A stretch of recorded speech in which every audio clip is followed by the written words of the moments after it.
어떻게 인도를 받았는가?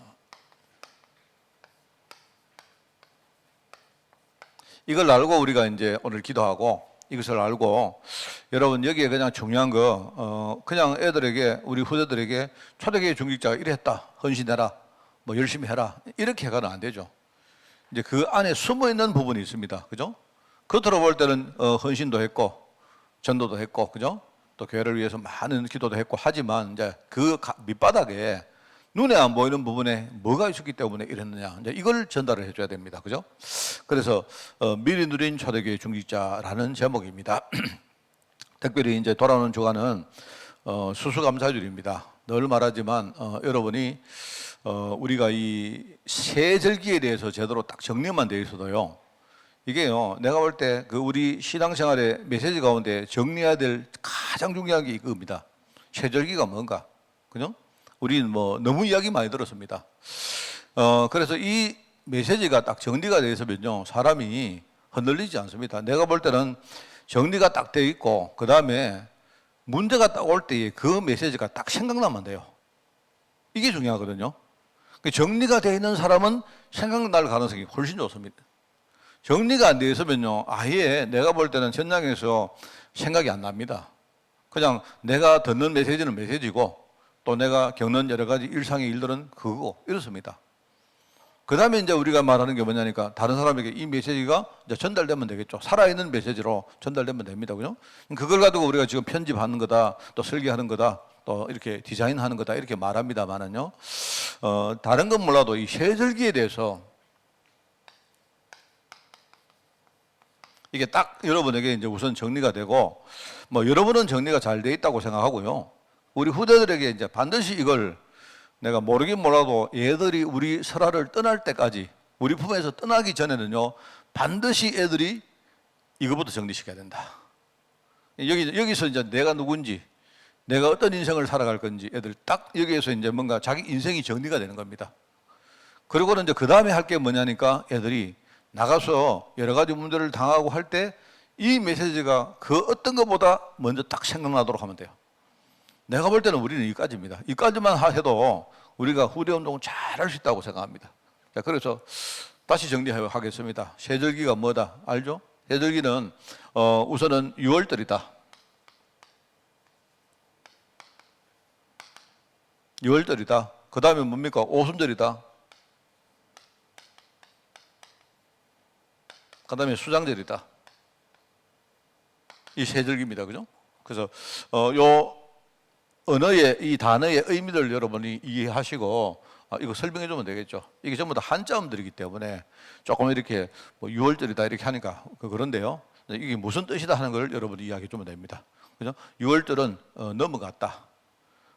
그런데 이제 여기서 넘어갔다는 것도 중요하지만 뭐냐니까 하나님의 진노가 우리를 넘어갔다 이 말인데, 그 이전에 뭐냐니까 나도 너도 우리 전체가 뭡니까? 하나님의 진노를 피할 수 없는 존재입니다. 우리가 피할 수 없는데 하나님이 특별히 선택한 몇몇 가정만 그 진노를 하나님이 넘어가신 거예요. 잘했기 때문이 아니고 하나님이 그 가정을 하나님이 특별히 하나님이 선택해서 하나님의 진노를 넘기신 것입니다. 그래서 그걸 우리가 6월절이라고 말한다. 이렇게 이야기하면 되겠죠. 6월절이다. 그래서 이 6월절은 이제 우리 뭐죠? 예를 가지고 이제 신약에 와서는 우리가 부활절을 지킨다. 6월절 이 말은 뭡니까? 6월절 어린 양의 피를 바르는 그날 그 가정은 하나님의 진노가 넘어왔다. 6월절 어린 양의 피가 뭐냐? 바로 십자가에서 모든 문제 해결하신 바로 그리스도를 의미한다. 그죠? 그리스도가 십자가에서 뭐 흘렸습니까? 보혈을 흘리지 않았습니까? 그죠? 그처럼 뭡니까? 6월절 어린 양의 피를 잡아가지고 그 피를 문설주에 바르는 그 집은 하나님의 진노가 넘어갔다. 이 말이거든요. 그리고 부활절이다 이 말입니다. 그런 의미에서. 그래서 여러분 그런 의미에서 이 6월절 날 애굽 땅에서 해방되어 나오는 겁니다. 바로 출애굽했다. 이 말입니다. 출애굽. 말하자면 이 출애굽은 뭐냐? 우리가 애굽 땅에서 받은, 거기서 빠져나왔다. 이런 의미에서 우리가 받은 구원을 의미한다. 구원. 이걸 말하면 되겠죠. 그러면서 이거는 뭐냐니까 하나님이 우리에게 주신 신분을 말하는다. 이렇게 설명하면 되겠죠. 뭐 다 여러분은 아마 충분히 하실 수 있습니다. 이렇게 딱 정리하면 좋겠죠. 그래서 여러분들도 정리해야 돼요.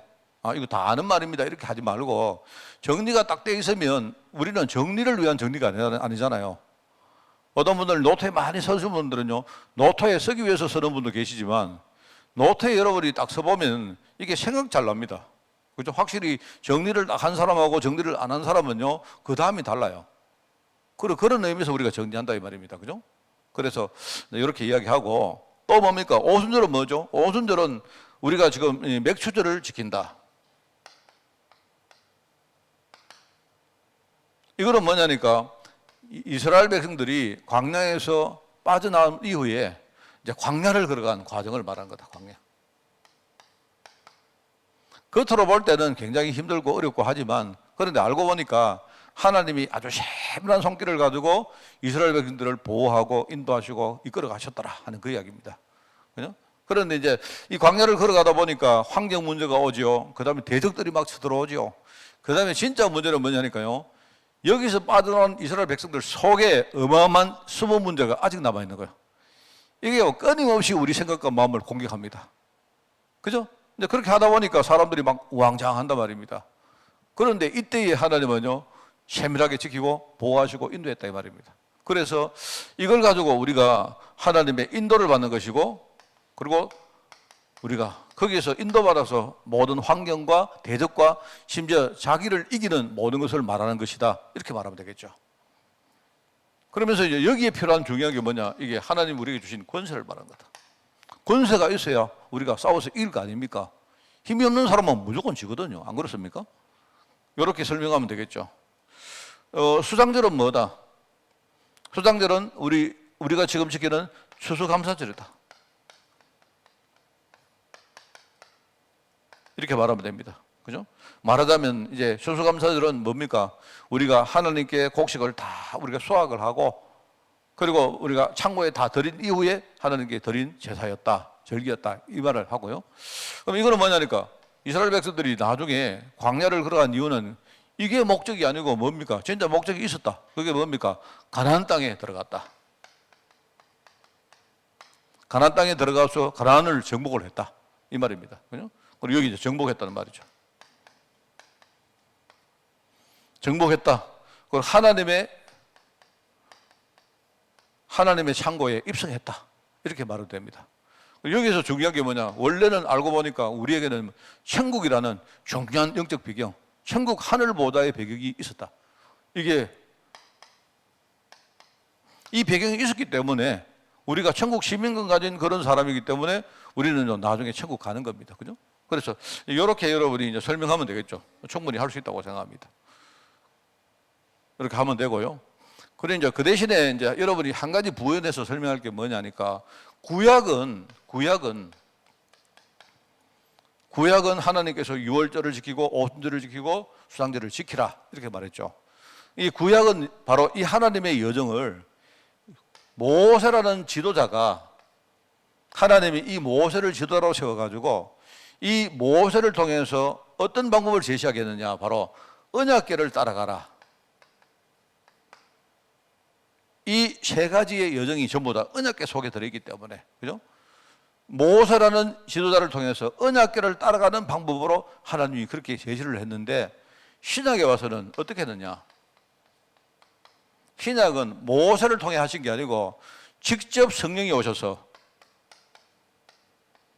그죠? 직접 성령께서 직접 오셔가지고 이끌어 가신 겁니다. 구약 때는 뭐냐니까 모세 말 들어라, 모세 시키는 대로 해라 이렇게 말했는데 이제 신약 시대는 성령께서 직접 오셔서 말입니다. 이렇게 이끌어 간 겁니다. 이끌어 갔는데 하나님이 성령께서 어떻게 했느냐? 특별히 교회를 통해서 하나님이 이렇게 역사를 해가셨다. 이렇게 설명하면 돼요. 그러면 이제 굉장히 여러분 아마 내가 볼 때 이게 이제 성경 신구약을 다 통틀어서 이제 하나의 표로 정리한 겁니다. 예, 뭐 장로님 안 이러셔도 됩니다. 신약에는 성령이 직접 오셔서 교회를 통해서 역사했다. 구약에는 모세라는 지도자를 통해 가지고 언약궤를 따라가는 방법으로 이렇게 했다. 이걸 제시했다. 이렇게 이야기하면 되죠. 자, 그러면 이제 이게 다 된 겁니다. 내가 볼 때. 이게 다 된 겁니다. 자, 그래서 이제 이렇게 설명할 수도 있습니다. 예를 가지고 이걸 우리가요, 하나의 이제 그 어떤 하나님이 지금 추수하는 이 하나님의 어떤 절대 계획을요, 이루어 가시는 과정이라고 보면, 그죠? 이걸 가지고 우리가 이렇게 표현할 수 있습니다. 이거를 씨 뿌리는 겁니다, 지금.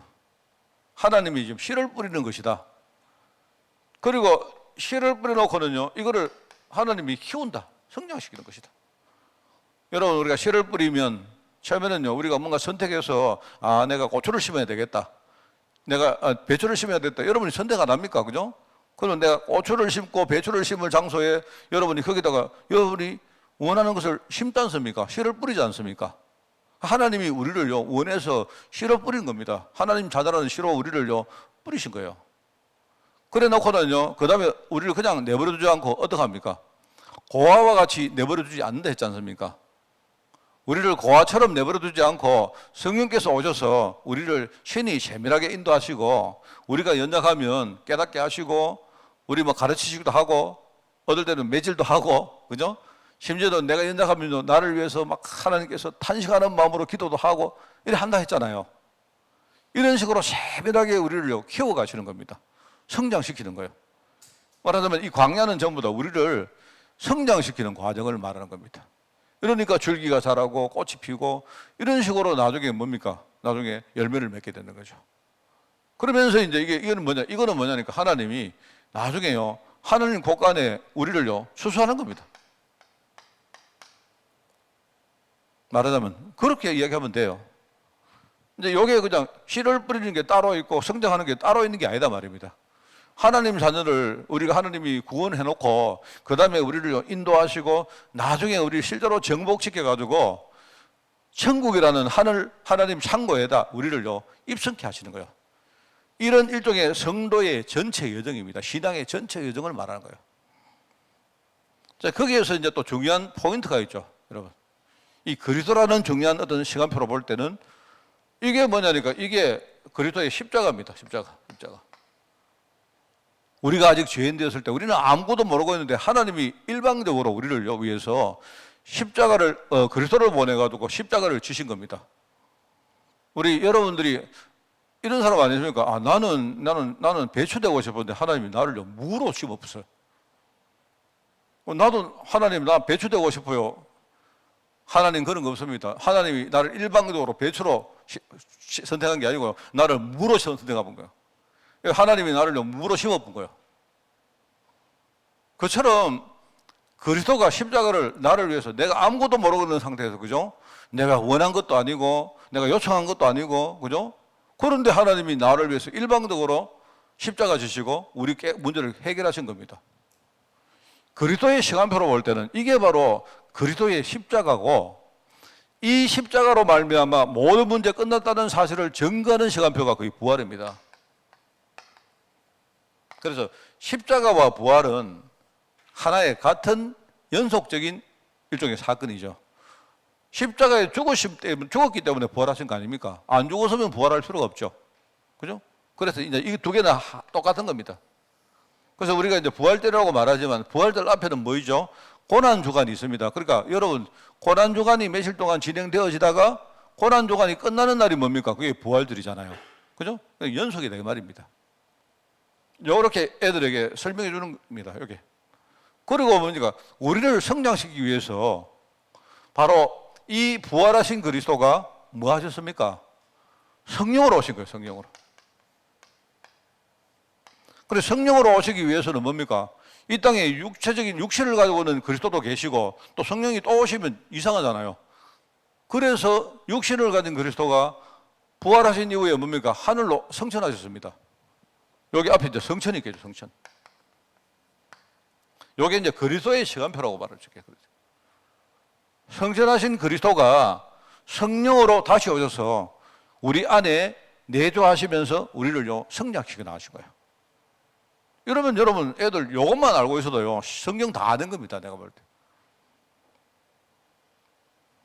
그러면서 성령께서 이 일을 하시는데 중요한 하나님의 뜻을 이루어 가시는 겁니다. 하나님의 뜻을 이루시고 이 뜻이 완성되어지는 그날 주님이 재림에 오신다 했어요. 하나님의 뜻이 뭡니까? 이걸 우리가 복음운동이라 할 수도 있고 세계복음화를 할 수도 있다. 이렇게 설명해 주면 되는 거예요. 지금 이게 바로 그리스도의 시간표입니다. 이렇게 이제 세절기를 가지고 내가 볼 때는 이거 딱 정리해 놓으면 돼요. 자, 그러면서 이제 추수감사주일이기 때문에 특별히 이번 주간에는 우리가 이제 감사주일날 우리가 하나님이 원하시는 알곡을, 하나님이 원하시는 열매를 수확하는 주간 아닙니까? 그죠? 그러니까 이제 그러면 열매가 뭔가 여기에 대해서 좀 이야기를 할 필요가 있어요. 그 열매는 두 가지로 우리가 생각할 수 있는데, 하나는 하나님 입장에서는 우리 자신이 열매입니다. 하나님 입장에서는요, 우리 하나님 자녀인 우리가 열매예요, 열매. 하나님이 그 열매, 하나님이 얼마나 우리를요 열매로 그렇게 기뻐하셨는가 하니까, 우리를 창조하실 때에 너무 보기 좋아가지고요, 하나님 보실 때 창조 딱 해놓고 하나님 보실 때 보기에 너무 좋아하는 겁니다. 하나님이 열매를 보고 얼마나 기뻐했는지 우리를 막 너무 기뻐했어요. 이래가지고 창조를 통해서 하나님이 최고의 영광을 받으신 겁니다. 그런데 그 기뻐했던 그 창조물이 하나님을 떠나버리니까 어떻게 됐습니까? 하나님이 막 너무너무 안타까운 마음으로, 그죠? 처음부터 우리를 위해서 우리를 살릴 계획을 그때부터 하나님이 완벽하게 하나님이 짜시고, 나중에 뭡니까? 그 하나님이 그 기획한 것을요 완전히 이루신 거예요. 그만큼 하나님이 우리를요 완벽한 하나님의 알곡으로 생각. 우리가 하나님 보실 때는 우리가 열매다. 그러니까 저와 여러분이 전부 열매인 거예요, 열매. 그런데 우리 입장에서는 그럼 뭐냐? 아까도 말했지만 우리 입장에서는요, 이 과정을 통해서 우리가 얻은 우리 신분, 그죠? 그 다음에 우리가 얻은 새로운 권세, 그렇잖아요? 우리가 얻은 배경, 이런 것들입니다. 배경들. 그 다음에 신분, 권세, 배경만 그런 게 아니고, 늘 제가 설명 안 합니까? 이것 때문에 내 인생의 흐름이 바뀌죠. 그죠? 내 인생의 어떤 삶의 내용이 바뀌죠. 삶의 의미도 바뀌죠. 심지어는요, 이것 때문에 내 인생의 미래가 바뀝니다. 이런 것들이 우리가 그들 말하자면 일종의 어떤 믿음의 열매들인 겁니다. 그래서 하나님이 우리를 볼 때, 우리를 살려놓고는요, 이제 우리가 정말로 참 부족한 우리가 이제 세계복음화 하겠다고 막 그래서 하니까, 참, 꼭 그런 거 아니십니까? 여러분, 우리 손주들, 자녀들이요, 나중에, 조그만 게 뭣도 모르면서 말입니다. 엄마, 아빠, 나 나중에 내가 돈 많이 벌어서 엄마, 아빠 호강시켜드리고, 막, 예? 비행기 막 이렇게 1등석에 태워가지고 미국도 보내드리고, 이렇게. 내가 볼 때 이제 부모는 그거 안 믿어요. 안 믿는데 막 입이 벌어져가 좋아가지고 말입니다. 그만큼 애가요, 지금 생각이 바뀌고 성장할 때 증거 아닙니까? 그게 이제 부모가 볼 때는 그게 열매다 말입니다. 그렇잖아요? 그래서 자녀가 볼 때는 뭡니까? 자녀가 볼 때는요, 내가 지금 우리 부모님과 함께 있고, 부모님의 그 인도를 받고, 부모님이 나를 보살펴주고, 부모님이 나를 지금요, 굉장히 이렇게 교육시켜주고, 이렇게 해주는 게 자기가 볼 때는 어마어마한 이게 하나의 열매인 겁니다. 여러분. 그래서 하나님 감사합니다 하듯이 엄마, 아빠 진짜 감사해요. 그런, 여러분도 아마 그런 사람 있죠? 딸내미들 주랑 합니까? 나중에 나는 아빠 결혼 안 하고 나 아빠하고 결혼할 거야. 이런 친구 있거든요. 그런 말 믿으면 안 돼요, 절대로. 나중에 애들요, 조금만 가보세요. 내가 어릴 때, 우리 집에 유진도 그랬거든요. 나중에 옛날 어릴 때, 나중에 어떤 사람하고 결혼할래 하니까, 나 결혼 안 해요. 아빠하고 결혼할 거예요. 그래? 진짜? 진짜지? 나중에 변하면 안 돼 했는데요. 내가 볼 때 중학교 들어갔는데 이야기하니까 그때 뭐 하는 겁니까? 내가 그런 소리 언제 했어요? 이런데. 그래도 좋은 겁니다, 그래도. 그게 이제 마음 중심에 있는 거기 때문에. 그게 하나님 보실 때 그게 열매고, 또 자녀가 볼 때에 자녀 중심에 있는 그 하나의 믿음, 신앙 아닙니까? 네, 그런 거라고 보고 참 이게 감사하게 생각하는 겁니다. 그래서 이제 이런, 내가 지금 좀 길게 설명했습니다만요, 이런 것들이 초대교회 중직자 속에 뭔가 언약으로 쫙 깔려 있었던 겁니다. 이제 그 사람들이 언약으로 깔려 있었기 때문에 이제 어떤 행동을 했는가 하는 그 이야기가 지금 이제 나오는 거예요. 그래서 여기에 보니까 이제 초대교회 중직자들은요, 이걸 가지고 있었기 때문에 우선 시작은 뭐다? 이게 있는 사람은 시작이 달라요. 시작이라 이렇게 말했는데, 제가 볼 때는 저는 이걸 문이라고 생각합니다, 문. 시작은 뭐다? 첫 번째,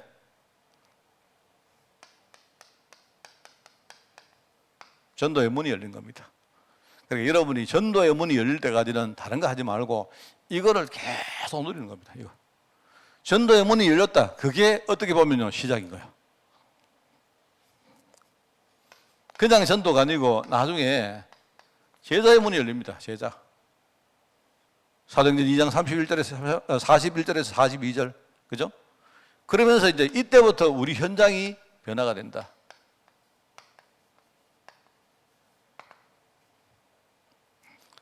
겉으로 볼 때는 전도가 되어졌고 제자가 일어나고 현장이 바뀌어졌는데 이게 왜 이러냐 이 말입니다.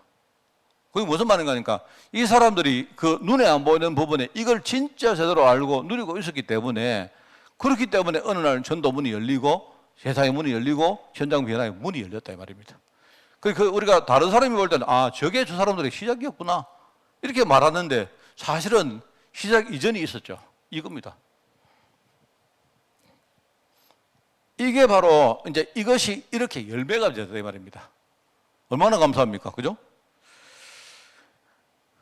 그러면서 두 번째는 보니까 이제 선택이라고 하는데, 예, 겉으로 볼 때는 선택이죠. 선택인데 이거는요, 선택이란 말은요, 영적 상태가 바뀌고 있다는 말입니다. 만약에 내가 영적 상태가 안 바뀐 옛날 같으면요, 다른 선택을 했을 텐데, 지금요, 이 중직자들이 어떻게 되느냐, 중요한 시간표에 성령 충만 받고, 믿음 충만 받고, 그리고 지혜 충만 가지고 그 일에 임했다 이 말입니다. 그 말입니다. 그렇기 때문에 영적 상태가 바로 성령 충만, 그 다음에 영적 상태가 믿음 충만, 지혜 충만, 이렇게 바뀌었다는 말입니다. 우리 교회 중직자들이 여러분 정말 한번 이렇게 해보십시오. 내가 중직자다, 내가 장로다, 내가 어떤 우리 교회 어떤 한 기관에 내가 어떤 장을 맡고 있다, 또는 내가 어떤 한 팀에 중요한 영향력을 가지고 있다, 이렇게 한다면요, 여러분이 늘 말씀을 듣는다면 한번 생각해 보세요. 하나님이 어떤 사건을 딱 줄 때에 그때에 아, 내가 어떻게 해야 될까 딱 여러분이 인도받으면요, 바로 알 수 있습니다. 알 수 있단 말입니다. 그러면 여러분이 어렵지 않아요. 어떤 사람들이 교회에서 자꾸 이렇게 말썽을 일으키고 갈등할 때 보면요, 내가 볼 때 뭐 필요하면 우리가 갈등을 할 수도 있다고 생각하는데, 내가 볼 때는 아, 참 어리석다 이런 생각이 들 때 있어요. 저 때는 내가 좀 다르게 행동하면 얻을 게 참 많을 건데 이렇게 싶을 때가 있습니다. 그런데 왜냐니까 이게 안 돼서 그렇다. 이게 제대로 뭔가 바탕이 안 깔려지고 평상시에 이걸 못 누리다 보니까 가만히 그렇게 살다가 어느 순간에 뭘 판단을 딱 하고 결정을 딱 할 때에 완전히 반대 판단을 해요. 반대로 봐요. 사람을 보는 눈도 좀 달라지고 어떤 일이 딱 닥칠 때, 그죠? 아, 이 일을 가지고 어떻게 하면 되겠다 이 싶은데요, 그 판단을 잘 못 알아들으니까요. 여러분 진짜 그렇습니다. 여러분이 만약에 내게 맡겨진 일들이 그냥 잘 되어지면요, 그게 별로 좋은 거 아닙니다. 오히려 내가 어떤 맡겨진 일들이 뭐 이렇게 하다가 브레이크도 걸리고 이렇에 하다 보면요, 그때에 하나님이 중요한 뭔가를요 내게 주셨는데, 그걸 여러분이 저로 딱 하면요, 그 뒤에 맺을 열매가 굉장히 많습니다. 특히요, 저는 교육자 생활을 하면서 내가 정말로 느낀 그거예요. 교육자 생활할 때 이런 별로 어려운 거 아닙니다. 어려운 게 아닌데, 내가 볼 때 교육자들은 진짜 중요한 게 지혜 있어야 되지. 이 지혜란 말은 머리가 똑똑해야 된다 이 말을 하는 게 아니고, 복음을 잘 누리고 있다 보면 결국은 뭡니까? 믿음이라는 것이 우리 밑에 딱 깔리니까, 그죠? 어떤 순간에 하나님이 하시는 요게 안 보입니까? 그럼 요거 따라가면 돼요. 요거 따라가면요, 오히려 일이 잘 풀리는 것보다는요, 일이 한 번씩 이렇게 탁탁탁탁 이렇게 막히는 것들이요, 오히려 좋은 그 기회가 되는 경우가 많습니다. 그러면 우리 사도행전 6장에도 안 나옵니까? 교회 안에 문제가 딱 왔을 때 우리 보통 뭘 모르는 사람 같으면요, 막 서로 막 비난하고 욕하고 싸우고 이럽니다. 그게 아니고 하나님은 우리 교회가 시스템을 딱 만들어가지고, 그죠? 사도는 말씀과 기도에 전무하도록 만들고, 오히려 이 일을 사도처럼 뭔가 주인의식을 가지고 할 중직자를 절로 하는구나. 그렇게 딱 생각하면요, 굉장히 쉬워요. 이런 것들. 영적 상태가 바뀌었다는 말입니다. 이러니까 이들의 선택과 판단과 모든 결정도 달라져 버린 겁니다. 이 말이고요. 이때부터 뭡니까? 실제로 현장 사역에 임할 수 있죠.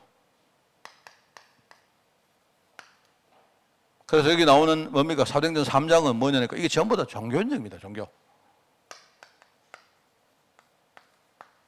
우리 늘 말하는 노바디 뭐 안 합니까? 그죠? 베드로와 요한이 맨날 같은 현장인데 늘 같은 현장인데 한 번도 그 현장에 진짜 볼 것을 못 본 거예요. 맨날 같은 현장인데. 그러니까 못 봤기 때문에 안 간 거하고 똑같은 거예요. 못 간 거, 그 아예 아무도 못 간 거예요, 거기. 많은 사람들이 그 안전뱅이 옆으로 지나갔는데도 한 명도 이 안전뱅이가 왜 이런가 근본적인 문제를 생각한 사람이 없었다 이 말입니다. 그러니까 하나님이 아무리 그 현장에 보내도 안 간 거하고 똑같아요. 그러니까 아무도 가지 않은 현장이지. 뭔가를 딱 보니까 사람이 바보가 아니다면 그거 알 수 있거든요. 근본적으로 이래서 이렇구나 하는 걸 딱 알면요. 그러면 사람은요 반대편에 있는 답을 찾게 되어 있습니다. 우리가 사람을 볼 때 그렇거든요. 사람을 만약에 우리가 이제 어떤 사람하고 뭐 갈등이 생겼는데 내가 우리 고사몰 집사를 안 좋은 면을 봤단 말입니다. 근데 내가요 그 안 좋은 면을 보면서 왜 저러냐, 왜 뭐 이렇게 비난을 하고 내가 부정적으로 생각을 했는데 근본적인 문제를 딱 보면요. 그러면은 바보가 아닌다면요. 이래서 이렇구나. 딱 봅니다. 그러면 저 사람에게 내가 도와줄 부분이 이거구나. 딱 알게 되어 있습니다. 그러면은 늘 만났는데도 사실은요, 진짜 하나님 보실 때는 제대로 만난 적이 한 번도 없는 거예요. 근데 그걸 딱 보면 이제는 아무도 못 간 현장, 우리가 아무도 못한 사역을 또 아무도 몰랐던 그 해답들을요, 전달할 수 있는 겁니다. 이게 굉장히 중요합니다. 여러분, 종교 현장을 보면서 사도행전 3장 아닙니까? 그죠? 베드로와 요한이 이걸 딱 붙은 거예요. 그러면서 나중에 이 교권 사도행전 뭡니까? 7장이죠. 여러분, 사람은요 누구나 자기한테 자기의 이익을, 자기의 뭡니까? 어떤 이익을 빼앗아가면 누구나 저항합니다. 그거는 사람 한 명도 예외 없습니다. 누구도 그렇습니다. 지금 예를 들어서 스데반이 지금요 뭔가를 중요한 이야기를 하는데 그 말은 뭐냐니까 기득권층들이 있단 말입니다. 기득권층들이 있는데 지금 스데반이 그냥 말을 하는 게 아니고 기득권층들을 완전히 무너뜨리는 말을 하는 거예요. 그러면 사람들은 누구나 저항합니다. 그건 당연한 거죠. 그런데 스데반이 볼 때는 뭡니까? 지금 내가 기득권층하고 싸워서 내 자신이 손해를 보고 심지어 내 승리를 당한 한이 있어도 지금 하나님은 이 말을 하기를 원하는구나 라고 생각하고 한 거예요. 이런 걸 통해 가지고 교권이 무너지는 겁니다. 그러면서 사도행전 8장에 보니까 완전히 사마리아 흑암 문화,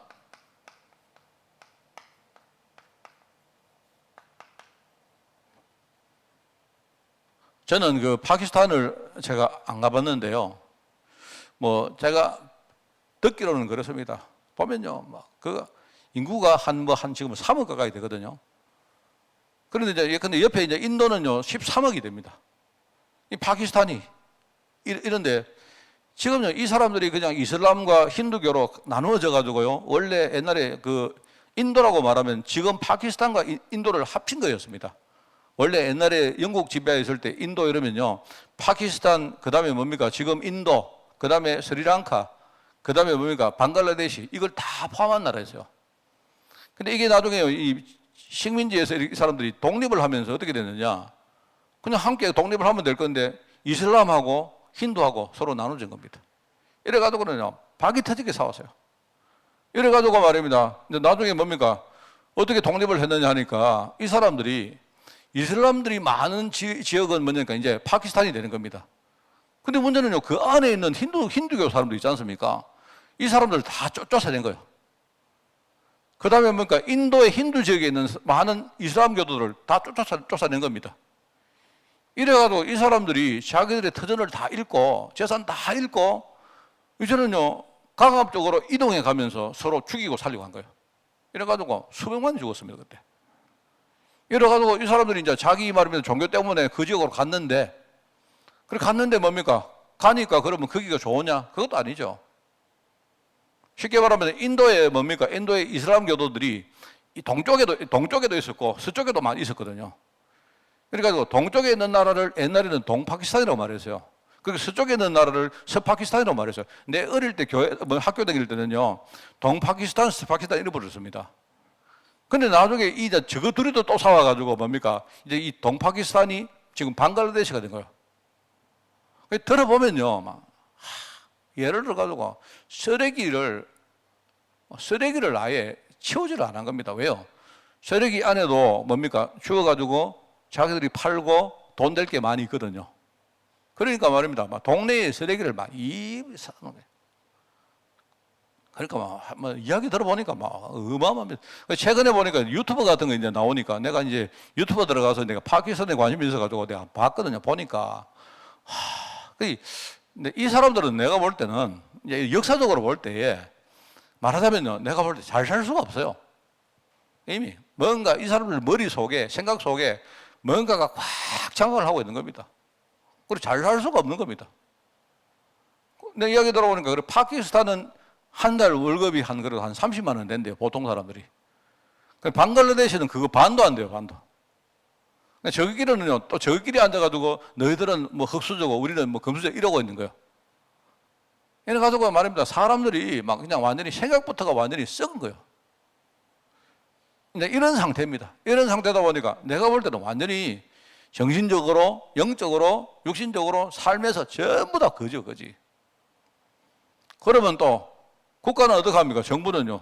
정부는 뭡니까? 사람들은 뭐 잘 살든 말든 상관없이 저희들은 돈 모아가지고 말입니다. 막 힘기르고 막 핵무기 만들고 군사적으로 막 대국 키우고 뭐 이래 하는 거예요. 이래가지고 말입니다. 다 전부 다 핵무기 만들어가지고 인도도 핵무기 있고 파키스탄 다 핵무기 있거든요, 지금. 이러고 앉아 있습니다. 이러고. 이러니까요. 정부 다르고 국민들 다르고 막 이런 국민들은 막 그냥 뭐 어떻게 살든지 상관없고 이런 상황들입니다. 그러니까 그걸 착 보면서 야, 이 사람들은 그럴 수밖에 없구나. 내가 지난번에 한번 이야기 안 했습니까? 처음에 내가 강의를 딱 했는데 강의를 딱 끝나자마자 이틀인가 지났는가 어떤 개인이 나한테 사진을 딱 보낸 거야.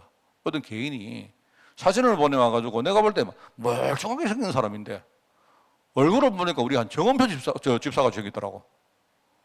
이랬는데요. 이 사람이 자기 집을 사진을 딱 찍어가지고 너무 살기 힘들기 때문에 나보고 목사님 자기가 좀 생활비 좀 도와달라 이렇게 하는 거예요. 나한테.